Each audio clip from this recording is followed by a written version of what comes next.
So now I have lots of questions from people, and they're usually general. You can usually get a lot of information for yourself around somebody else's question. So I haven't read these yet. I'll just read them off, and I'll give you some illumination around the question. Actually, most questions are about money or about your body, health, the physicality, fitness, and such, and love. Those are the big three usually. And so you'll see that they'll probably come in those categories. All right, so now this one is about love, and it says, my fiance and I are arguing all the time. I love him, but. So I just love how people ask their questions, because it gives you a lot of information here. What this is a person who is conditional about her boyfriend, conditional about love. I love him, but, do you see? And so then, because there's conditionality, you see that that's the reason they're arguing. And the reason that they're arguing is that it gives you a power struggle. She is got some conditions. She wants him to be another way. Usually, people will pick out, women will pick out a man and then want to fix him. He's not perfect yet. She'll want to fix him, and then if he doesn't want to be fixed, they'll have an argument about it. See?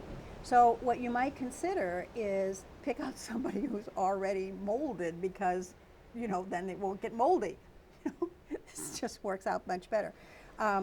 If you are finding that there are certain areas, like for instance, and I don't know about where this person is in the arc of their relationship, but maybe just now they're putting together their wedding plans. Well, that's different. There's always going to be arguments about that, because the woman might want the man to enroll and engage in all of the plans, and he might not want to.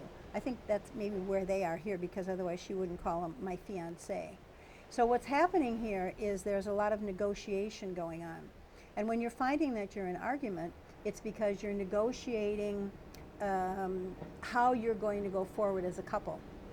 And I'd like to tell you a lovely incident of two friends of mine. And they fell in love, and it was wonderful, and they were living in Hawaii in paradise, and everything was spectacular.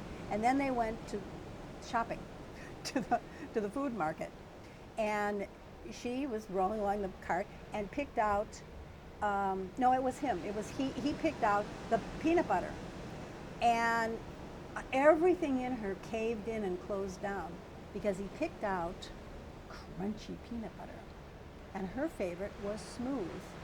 And at that moment, the entire idyllic relationship caved in on her, because this was something that she didn't like, she didn't want. This was a compromise. This was out of the realm of things. And he looked at her and said, what? And finally she geared up, was able to clarify and say, I don't like crunchy. So he said, okay. And he picked out the smooth and put it in there instead. Well, they're still together. It was 27 years ago. Now, why is that? Because for him, the relationship between the two of them was more important than peanut butter.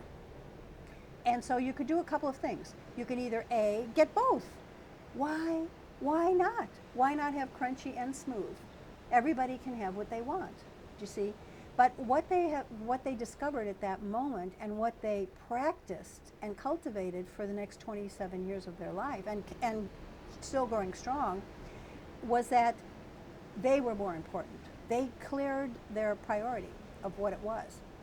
So when you got a question of, my fiance and I are arguing all the time, I love him, but, well, love him, period. Love him, period, because that's the top priority.